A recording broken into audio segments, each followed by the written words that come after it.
consultations with NATO and General Walters in his sack your hat to work through what the requirements are going to be for the NATO response force and the very ready joint task force. And as I've said many times before, the Secretary is very, very committed to making sure that whatever those requirements are, that the United States is ready to lean forward as much as possible.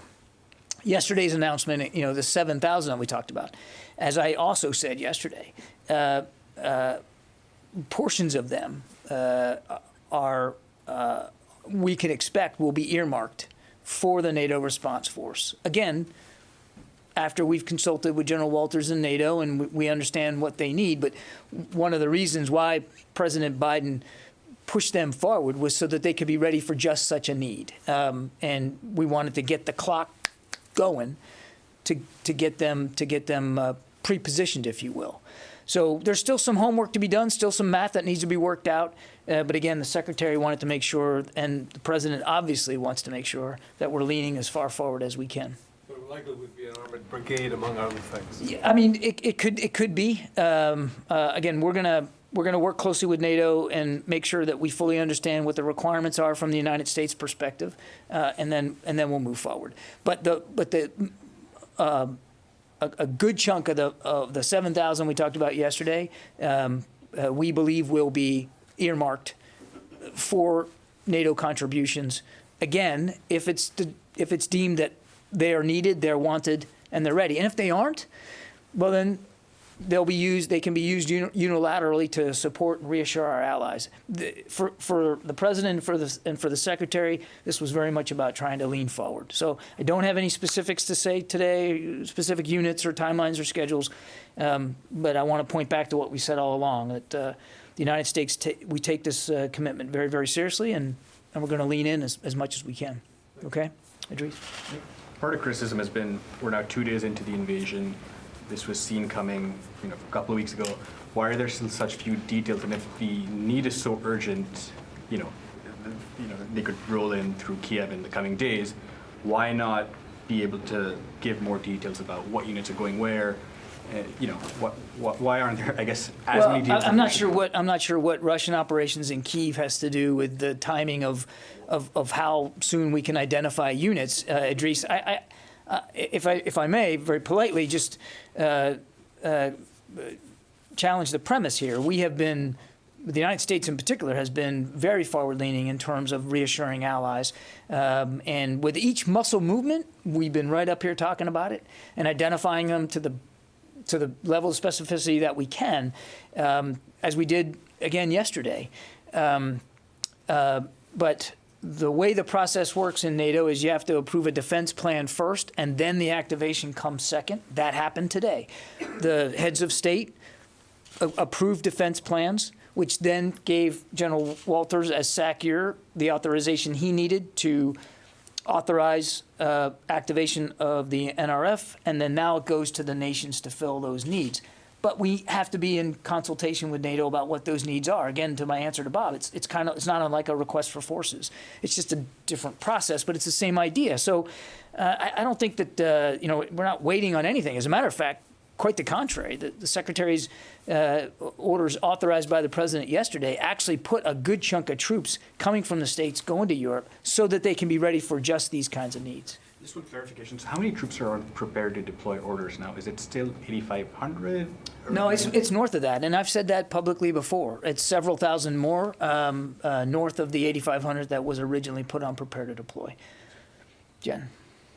John, President Zelensky has made a passionate appeal to the U.S. and NATO to set up a no-fly zone over Ukraine. They have fought, as you've said, valiantly on the ground. Russia does not have air superiority right now. Why not set up that no-fly zone at Ukraine's request? Look, that's a policy decision at the nation-state level. I haven't seen the request that President Zelensky has made. I would just tell you. He said they've been set up in Syria, where there are Russian warplanes. It's been set up in the past. There's historical precedent for it. Why not unite NATO, European nations to set up a no-fly zone? I would just tell you that that would have to be a discussion inside the alliance. The president has been very clear that U.S. troops will not be fighting in Ukraine, and that our focus is on helping them defend themselves, and we've done that, and we're going to continue to look for ways to do that and to shore up our NATO allies and our defenses on NATO territory. How would you characterize the fighting in the last 36 hours in terms of the Ukrainian fighting and what Russia's experienced? Well, you know, I'm a little loath to get into a blow-by-blow here from the Pentagon podium on operations that we're not involved in. I would just tell you, broadly speaking, that we see clear indications that the Ukrainian armed forces are fighting back and bravely defending their country.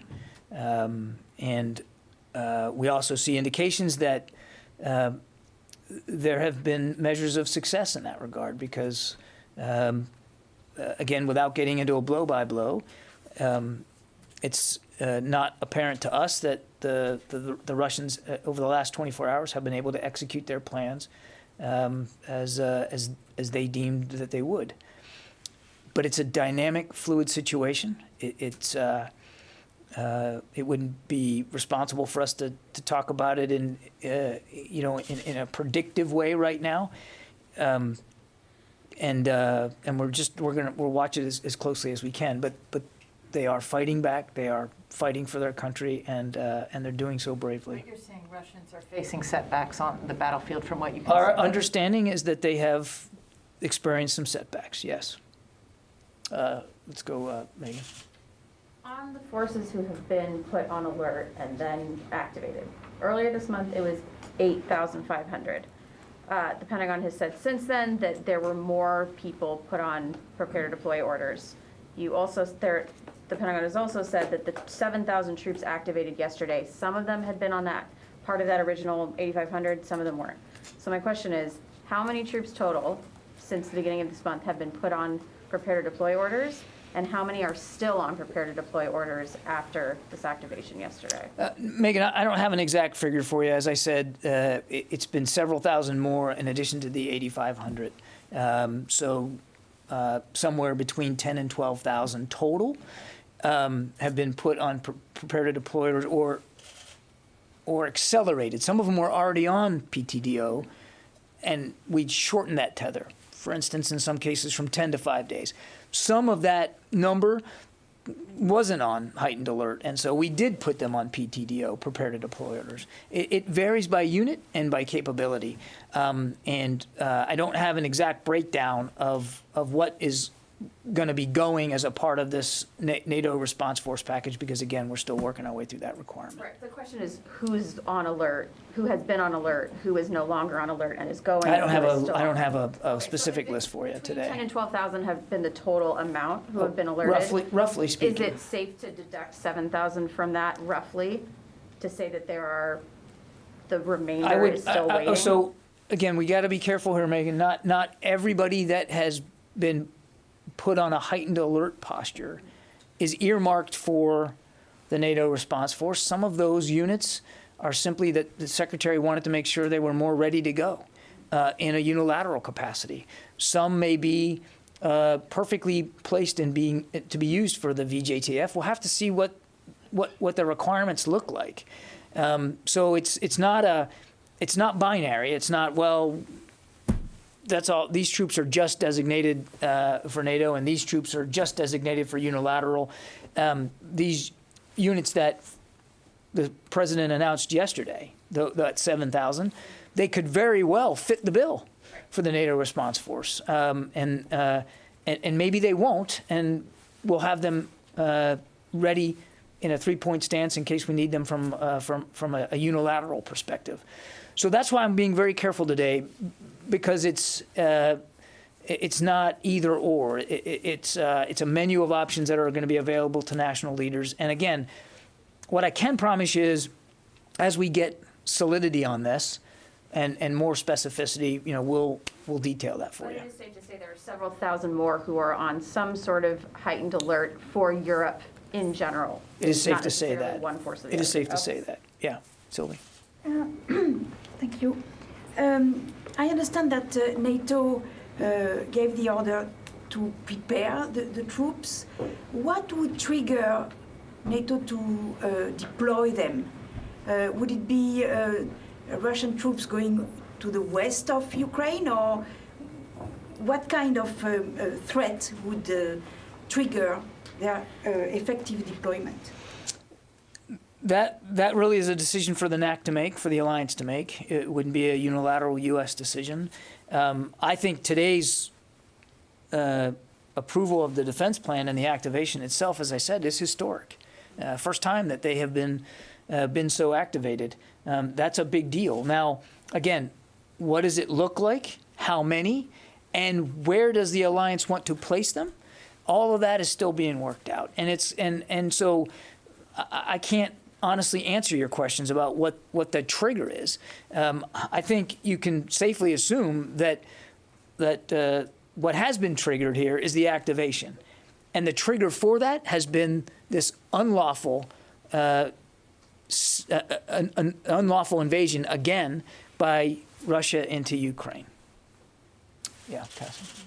John, Secretary Stoltenberg also mentioned about providing defense article support and also including air defense systems to Ukraine. Is there going to be any input from the United States, any type of air defense systems like Patriots or advanced air defense systems? What I would tell you is we're continuing to look for ways to support Ukraine to defend themselves. We have continued to do that, and we're going to look to do that going forward. And we're very actively engaged in those efforts to help them better defend themselves through both lethal and non-lethal assistance. From the very get-go, I have not been detailing for any of you each and every package, each and every shipment. Because I think you can understand, and it's particularly relevant now, that Ukraine is involved in a no-kidding invasion of their country, that we wouldn't want to put it out there in the public space, everything they're getting from the United States. So we're going to continue to be judicious about how much detail we put out there. But we know they have self-defense needs. We're going to do the best we can to fill them. And what's more is other nations are too. It's not just the United States. David. Without detailing, can you say, are you continuing to ship defense equipment to Ukraine? We have, let me put it this way, David. We have not, we're not talking about the effort to help them defend themselves. We are not talking about the effort to provide security assistance in a lethal and a non-lethal way in the past tense. I'd leave it at that. Janie. We're continuing to provide ways for them to defend themselves. That's as far as I'm going to go. You're continuing to We're provide. continuing to provide. We're continuing. You're not just looking at ways to support. You are continuing to provide. It's not, yeah. Okay. I wasn't trying to be funny. It's not past tense. It's not over. It's not done. We're continuing to look for ways to help them defend themselves. Janie. Thank you, John. I have two questions on Russia and South Korea. First question, Russia, as you know, Russia has warned that it will retaliate immediately if there is a foreign state intervenes in Russia's moves. What is your comment? I follow up the second question. What is my comment about, I'm sorry, can you say it again? Warned that it will retaliate immediately if there's a foreign state intervenes in Russia's moves. Look, we're going to do everything that we need to do to defend our country. And as the president has said, we're going to do what we need to do to defend every inch of NATO territory. And we take those obligations seriously, both to the American people and to our allies. I just leave it at that. At the same time, second question, at the same time, Russia said if South Korea joined the sanctions along with the United States, it will not have the Korean Peninsula issues. How can you comment on this?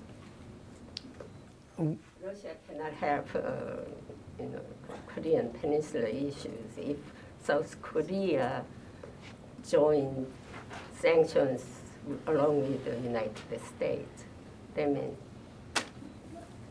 Well, South Korea, you know that South Korea joined the sanctions with the United States. We welcome that. Russia warning that if South Korea doing this, they will not have. We welcome the comments made by our South Korean allies. We welcome their willingness to impose sanctions on Russia, as so many other countries are doing. And I think the message is very clear that Mr. Putin continues to isolate himself and his people by these reckless and unlawful actions. And so you're seeing out of South Korea what you're seeing so many other places in the world, where countries are making very clear, very demonstrably so, their condemnation of this invasion of Ukraine. And again, we welcome the contributions to that effort by South Korea. John, can I just ask a follow-up to David? Sorry. Would you say the United States is looking for ways to do Ukraine, or is it that you are continuing to provide? Guys, I'm not sure why this has become such a rhetorical exercise. We continue to provide for support for Ukraine to defend itself. The situation, right, is different in Ukraine than it was just a few days ago. So it would follow, I would think, that we're going, that we're going to have to look for other ways to do this. The airspace over Ukraine is contested. The Russians don't have superiority of it. It's contested. So we are going, I'll be very clear here, we are going to provide additional security assistance for Ukraine. We will. How that is going to be done is still being worked out. Does that help? Okay. Good. Dan. Thank you. I was looking for a Pentagon reaction today to the back and forth. Finland came forward with some comments suggesting they may re-entertain. Who did? Finland. Okay. I'm sorry. Finland came forward raising the prospect of reorienting toward NATO a little bit more. Russia responded and basically made another veiled threat there. Do you anticipate, from a Defense Department perspective, any different kinds of conversations, any renewed discussions that would bring Finland under NATO at any point? I'm not aware of any such discussions, Dan. Again, that would be for the alliance to speak to, not the United States. I would just say what we've said before in the case of Ukraine. Who a nation, a sovereign nation, associates with, what alliances it joins, that's between that nation and the alliance. In this case, it would be between any country in NATO. And Mr. Putin doesn't get a veto over that. He doesn't get to decide unilaterally on his own what an independent sovereign state chooses to do with its association and the alliances that it wants to join. So I don't know of any renewed conversations with respect to Finland. But again, that would really be between Finland and for the alliance to speak to, not the United States. Put another way, Ukraine was reorienting toward the West. They're paying dearly right now. Finland has raised similar prospects and are now also being threatened. Is there any straight line here that we should be addressing about threats on Finland and what that also would mean to Europe if there was a similar sort of operation on Finland? Well, certainly that would be extremely destabilizing. We don't have any indication that that's necessarily in the offing in terms of actual conflict there. And so I don't want to speculate about the prospects of that or what we would do if that happened. I would just say that we are right now in a situation where obviously the security of Ukraine is being threatened, but European security writ large is being threatened. And you've seen the alliance step up in ways that truly are historic and significant. And I think you're going to continue to see that going forward.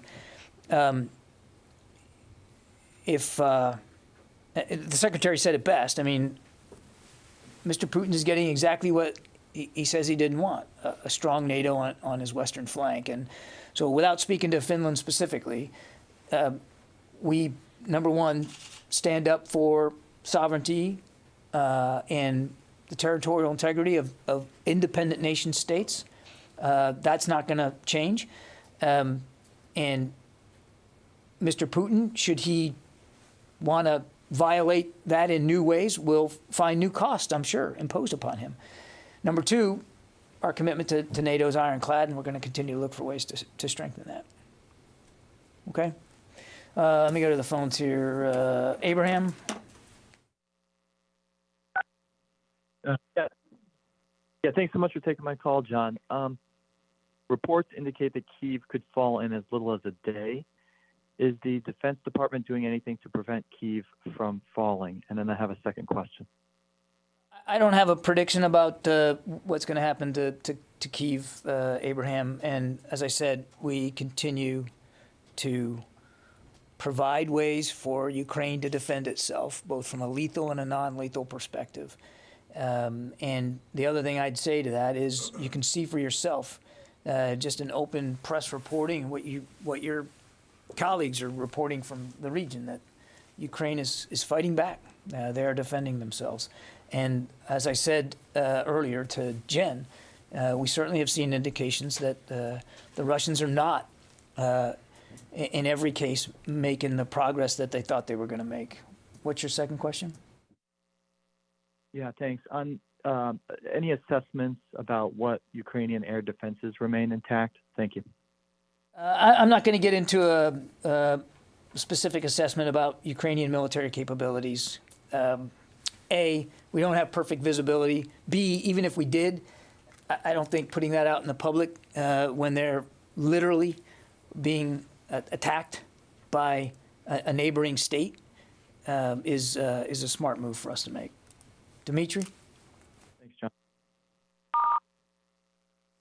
Thanks, John. A couple of questions. The first is whether you have any updates on the amphibious landing assault near Mariupol. And secondly, some European intelligence officials say that actually half of Russia's combat power that had amassed along the border has now moved into Ukraine. I know in the US there was a view that a third had moved in. Have you seen big numbers move in today? We have seen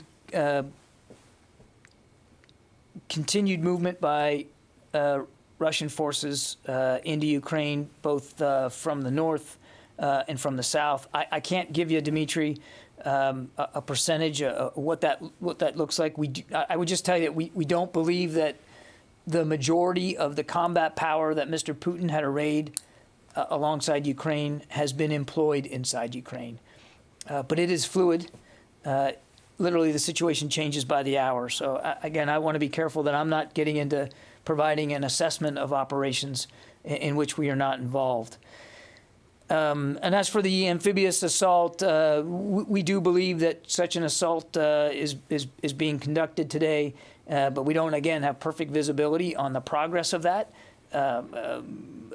And I couldn't give you a blow-by-blow of exactly how many they've put ashore and what they're doing.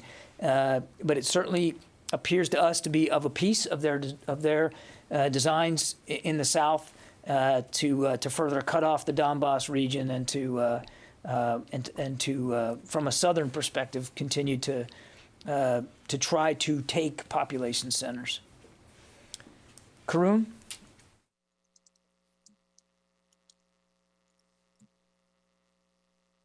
Hi, John. Sorry, can you hear me?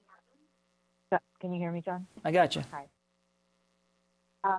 Okay, sorry. I was going to take myself off mute. Two questions. The first, just to clarify on the numbers thing. I know we were talking about the 7,000 that was announced yesterday, but of the 12,000 that you've kind of approximately that you've already been sending over to Europe, how many of those are supposed to be under the auspices of NATO and these new plans that would go forward? And then also, I understand you're not talking about where U.S. troops would be going because those defense plans are still being worked out, the details. But where do you see the potential flashpoints, maybe spillover points where NATO needs additional help right now as you're looking at that sphere of influence, whether or not that's specifically where U.S. troops end up going? I wouldn't describe locations on the eastern flank of NATO as flashpoints right now. I mean, the Russian military is very much focused on Ukraine, and particularly the eastern half of the country. This is about reassuring allies and sending a strong message to Mr. Putin that we take our Article 5 commitments seriously. So I would not describe the eastern flank NATO territory as flashpoints or having there be flashpoints on them. Most of the forces that we have either repositioned inside Europe or flowed from the United States, we've done on a unilateral basis. In fact, all of it we've done on a unilateral basis. What I said yesterday and what I tried to say today was, of the 7,000 that the president ordered yesterday, some of those will probably be earmarked for the NATO response force when we finally hash out the requirements with the alliance and what that looks like. And it was the Secretary's desire to get them moving, get them ready and get them moving and get them as pre-positioned as possible, so that when we have all the requirements in place, when actual deployment orders are given for the NATO response force by the alliance, they'll be more ready to do that. Tara from Defense One.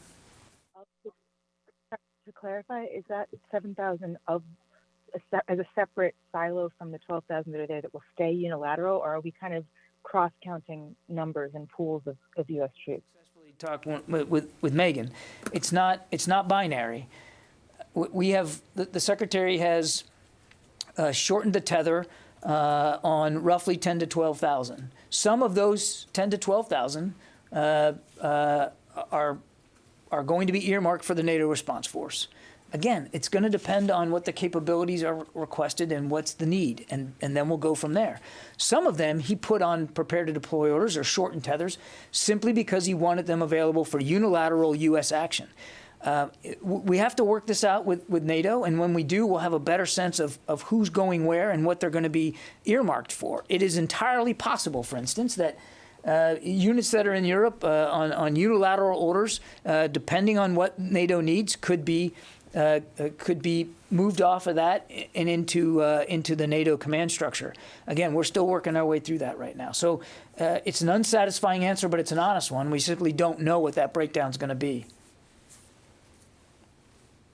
Let's see. Tom Squitieri, Talk News. Hi, John. Good afternoon. Thanks. I have two questions. My first one is, as well as you understand the Pentagon's view on this, does the NATO Readiness Force only apply to NATO nations, or could they go to places like Sweden, Finland, or Moldova?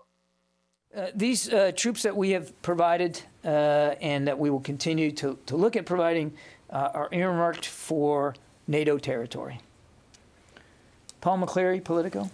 Wait, John, I had two questions. My second one is, is the Pentagon considering pulling out the National Guard trainers that are now in Moldova? I know of no such plans. Paul McCleary.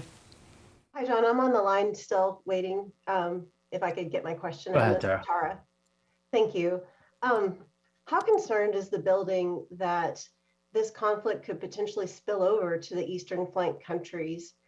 Putin has not been completely clear what his intent is and whether his intent maybe extends beyond Ukraine. I'm just wondering if in any of the conversations with counterparts with Russia, have they clearly communicated that their intent stopped at Ukraine?